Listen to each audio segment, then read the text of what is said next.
අහසේ මාලිගා දන්නවා කියන්නේ ඉටු කරගත නොහැකි දේවල් ගැන සිතීම. වෙන විදිහකින් කිව්වොත් කල නොහැකි දේවල් ගැන සිතීම. දැන් ඔය ඉඟිවැකි ඉස්සර කාලේ ඉඳලා භාවිතා කරන ඒවානේ.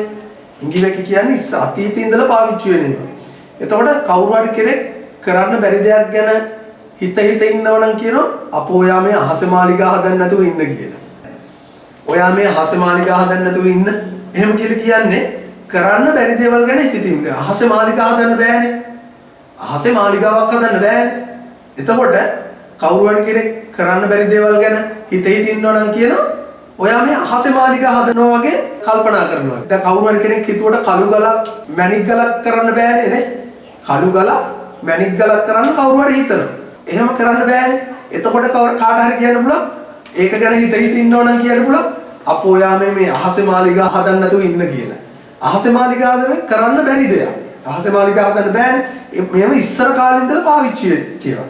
හැබැයි දැන් නම් අහසෙත් මාලිගා හදනවා. දැන් නම් අහසෙත් මාලිගා හදනවා. දිව්‍ය ලෝකෙත් මේ සමහර ළමයි කියනවා දිව්‍ය ලෝකෙ කියලා. ජාත්‍යන්තර අභ්‍යවකාශ මධ්‍යස්ථානය. ඒක තමයි අහසේ හදපු මාලිගාව. ජාත්‍යන්තර අභ්‍යවකාශ මධ්‍යස්ථානය. ඒකට තව නමක් කියනවා උඩුගුවන් නිවහන කියලා. උඩුගුවන් නිවහන. ඒක තියෙන අපේ පොළවෙන් ගොඩක් එහා හදපු ගෙදර. දැන් මෙහෙම අපේ පොළව තියෙනවා නම් පොළොවේ ඉඳලා කිලෝමීටර් ගණනාවක් උඩට යනකම් ඇද ගැනීමේ බලය තියෙනවා. හරිද? ඒ මොනවා හරි දෙයක් උඩ දැම්මම පොළොවට වැටෙනවනේ. ඒකට අපි කියනවා ගුරුත්වාකර්ෂණ බලය. එතකොට මේ ගුරුත්වාකර්ෂණ බලය පොළොවේ ඉඳලා කිලෝමීටර් ගණනාවක් උඩට යනකම් තියෙනවා. එතනින් එහා පැත්තේ අපි හිතමු මේ සීමාව කියලා.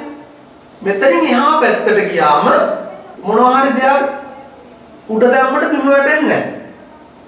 පොළොවෙන් ගොඩාක් ඈතට ගිහිල්ලා අභ්‍යවකාශයට ගිහිල්ලා මොනවා හරි දෙයක් උඩ දැම්මට බිම වැටෙන්නේ නැහැ. එක්තරා සීමාවක් යනකම් විතරයි මේ මොනවා හරි දෙයක් උඩ දැම්මම බිම වැටෙන්නේ. ගුරුත්වාකර්ෂණ බලය නැති වෙලා යන සීමාවක් තියෙනවා ඈත අහසට යද්දී.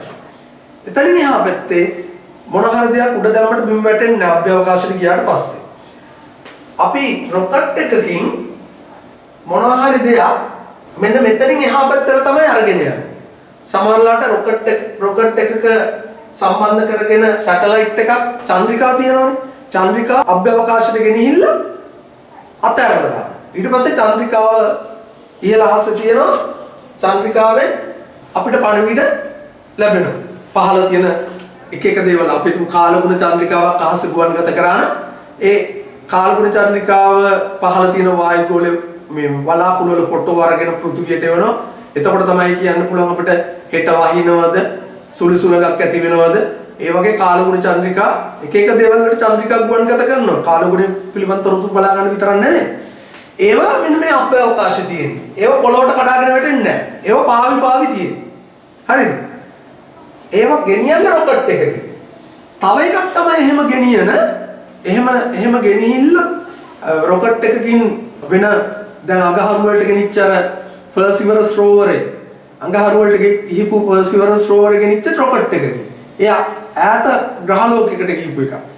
ඒ වගේ මම කියන්නේ එච්චර ඈත ග්‍රහලෝකයකට නොගියත් අභ්‍යවකාශයට යන්නත් රොකට් වලින් තමයි එක දේවල් ගෙනියන්නේ. දැන් මේ උඩුගුවන් නිවහන කියන එක රොකට් එකකින් කොටස් අරගෙන ගිහිල්ලා සම්බන්ධ කරපු ගෙදර. හරිද? රොකට් එකකින් කොටස් අරගෙන ගිහිල්ලා සම්බන්ධ කරපු ගෙදර. වරින් වර මේ ගෙදර කෑලි එකතු වෙනවා.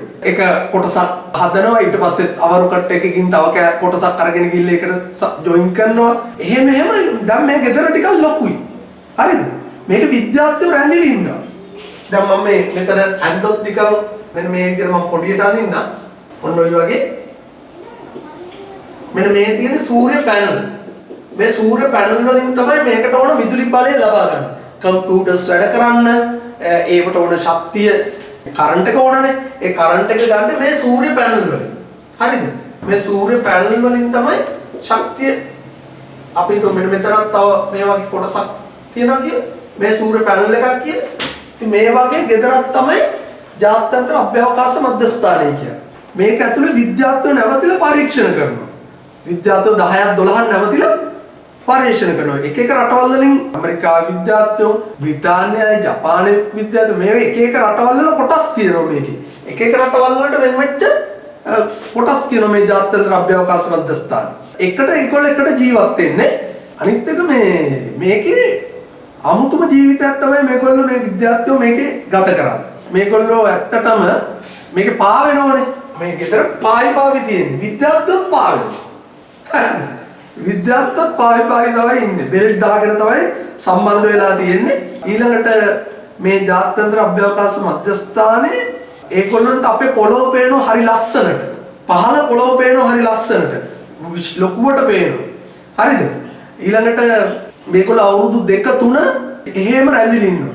ඊළඟට ඔයගොල්ලන්ට ප්‍රශ්නයක් ඒගොල්ලෝ කෑම කන්නේ කොහොමද කියලා.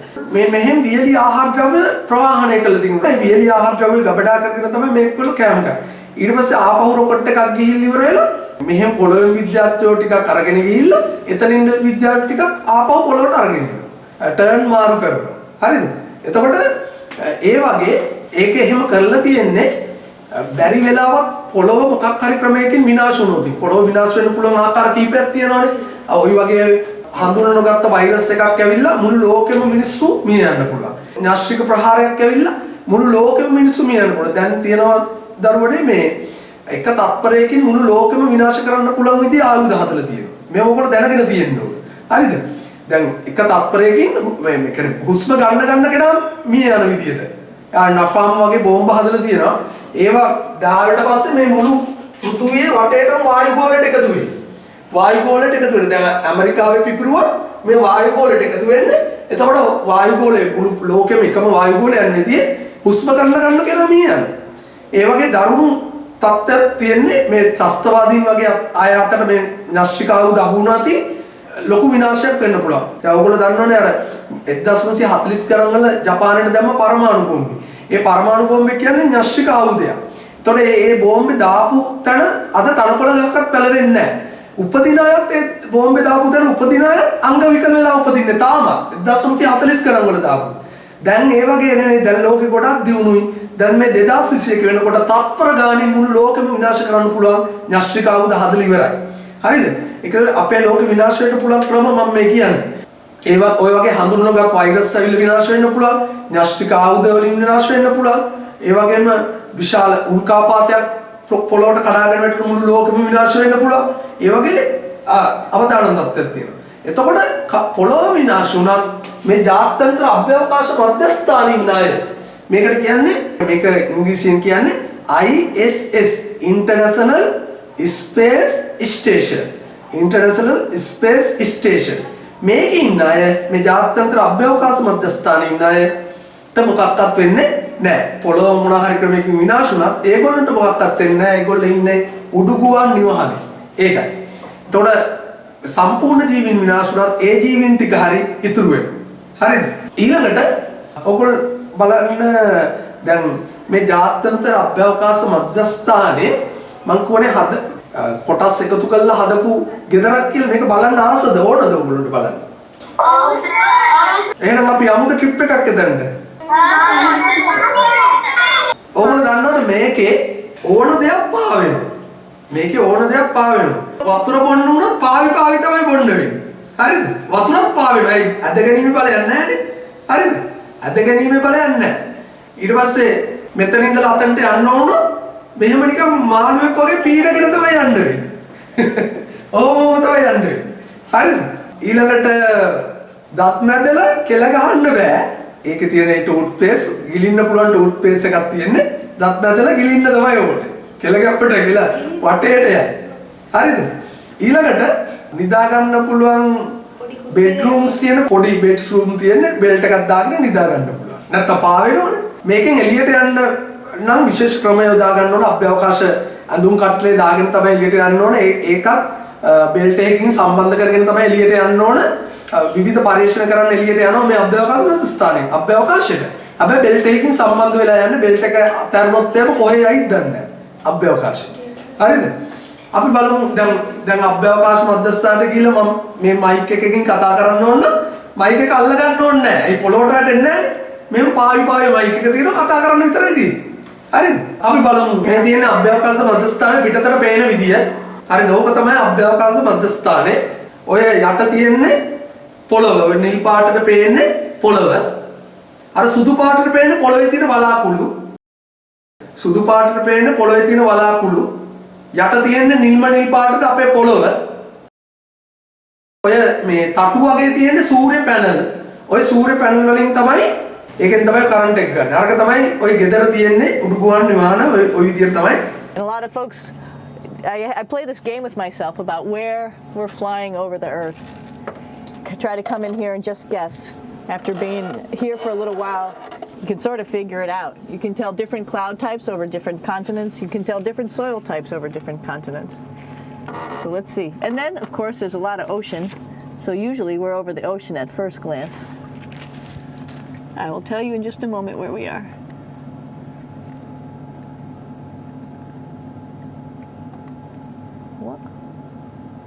There we go. So right now we are right over Africa. It's a little bit cloudy, as you can tell, but we're right over the continent of Africa. Hey, what's that? I think that's a Soyuz spacecraft. That's the spacecraft that's taken us home to planet Earth today. Oh my gosh. We might have to go take a look at that. That's pretty cool. It's a little bit smaller than the rest of the spacecraft, the space station, so you'll see... So this is Node 2. This is a really cool module. Of course, most of these modules are and they're put together. That way we could sort of work on a flat plane, either a wall, a floor, another wall, or the ceiling. But, you know, again, all you have to do is turn yourself and you're ready to change sleep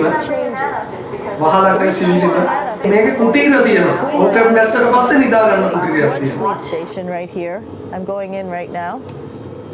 You can follow me if you want. So I'm inside. It's sort of like a little phone booth, but it's pretty comfy. I've got a sleeping bag right here that we sleep in, so we don't have sort of like a little bit of a cover. We don't fly all over the place.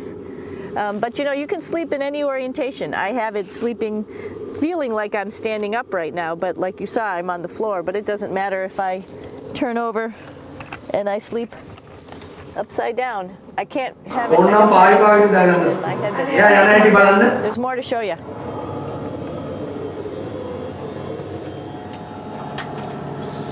I know that there's some questions. Well, here is the bathroom, essentially. You get up in the morning and we have a little kit, and it has all the essential things that you need.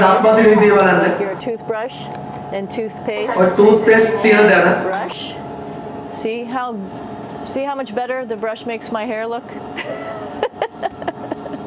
I'm just joking. It still stands up straight. It doesn't matter where you are. It's always going to stand up straight while you're up in space. A lot of people ask about toothbrush and toothpaste.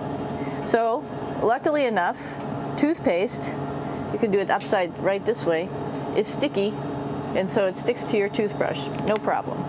Another cool thing is that water sticks to your toothbrush too. If you can see it. Water come out. You need up in space.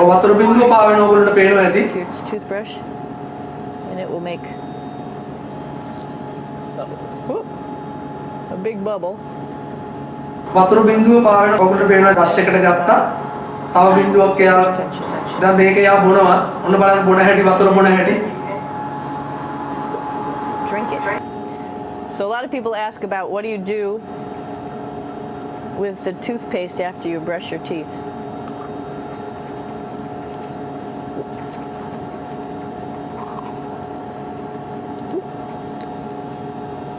Two options.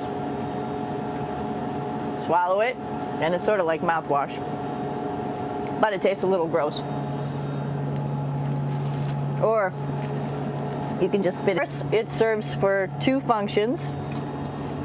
Number 2, right here. I'll show you. But you see it's pretty small, so you have to have pretty good aim, and you'll be ready to make sure things get let go the right direction. And it smells a little bit, so I'm closing it up. And that's, of course, for number 2. And this guy right here is for number 1. So they're sort of 2 slightly separate functions, but you can do a little, essentially both, by hanging on right here and doing number 1 and number 2. After you wash your face, brush your teeth, you want to find something for breakfast. And this is our kitchen. You might notice the refrigerator, foods here. It's like opening the refrigerator. You got all your different stuff that you want to have: drinks, meats, eggs, vegetables, cereals, bread, snacks, and that's a good place. That's where you find all the candy. Side dishes, and then some little power bar. Some of our favorite stuff that your family can send up. In fact, I like fluffernutters, and so I got sent up some fluff so I could make my fluffernutter with peanut butter. So you have a lot of food up here. I'm here with my 2 buddies in the airlock. Actually, these are 2 spacesuits that are ready, primed up to go outside, as we call it, to go do a spacewalk in case we have to do anything outside. Some of the things we do outside are just like inside, repairs. We have nothing really weighs anything, so you don't feel that it's so heavy. But we need to have such a big suit because that guy back there is essentially the heart of the spacecraft. I call this actually a spacecraft. It has all the oxygen for you. It has all the carbon dioxide removal system for you. It also has a heating and cooling system to make sure to regulate our body temperatures while we're outside. It also has a computer, so it tells you on a display here if there's anything that's going wrong with the suit, if we're running out of oxygen, if we have too much carbon dioxide, or any type of electrical problem. So it's a pretty awesome little spacecraft, and actually got to go out, use my little spacecraft a couple times, and it worked like a charm. Lucky that it works very nice. You might want to see what the helmet looks like. It's pretty cool too. We don't usually go out like this, so you usually can see when the helmet's open. So you can see what it looks like inside. Somebody's little head would be inside of here. So you can see, you can turn your head all the way around while you're inside of there, but the helmet stays still. So that's determines how far you could see. And it's usually pretty sunny out there, so we have to wear our sunglasses, and this is our sunglasses right here, which make you look pretty cool. You can go jump into the hole. I'm coming down. Woo!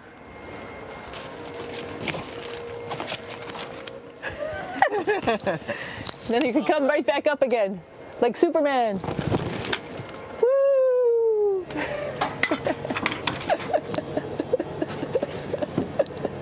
We're lucky we have a really cool big space station that you can fly around. Segment. Be ready. You don't need a passport either.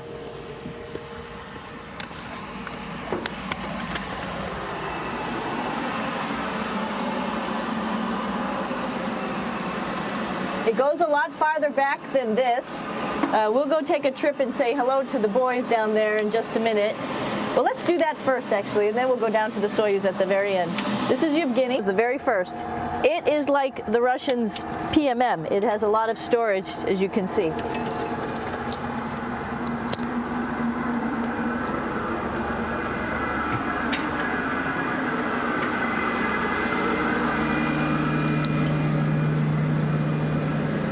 Можно? Снимаем. Чуть-чуть. Muscle mass while we're up here, and that's a result of not having to fight against gravity. So how we keep ourselves in shape are with a bike, a treadmill, and a weightlifting machine. This is the bike. You notice the clip pedals. So all you need to do is actually clip your feet in, and then you can start pedaling. You don't need a seat because you don't sit down. Actually, I haven't sat.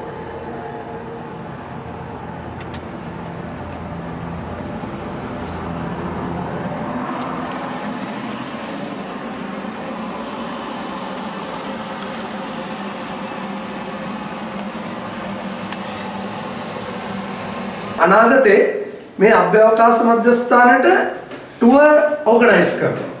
ධම්ම නෙවෙයි අපිට නම් යන්න බැරි වෙයි. කවදාකාරී දවසට ඕගොල්ලන්ට යන්න පුළුවන්.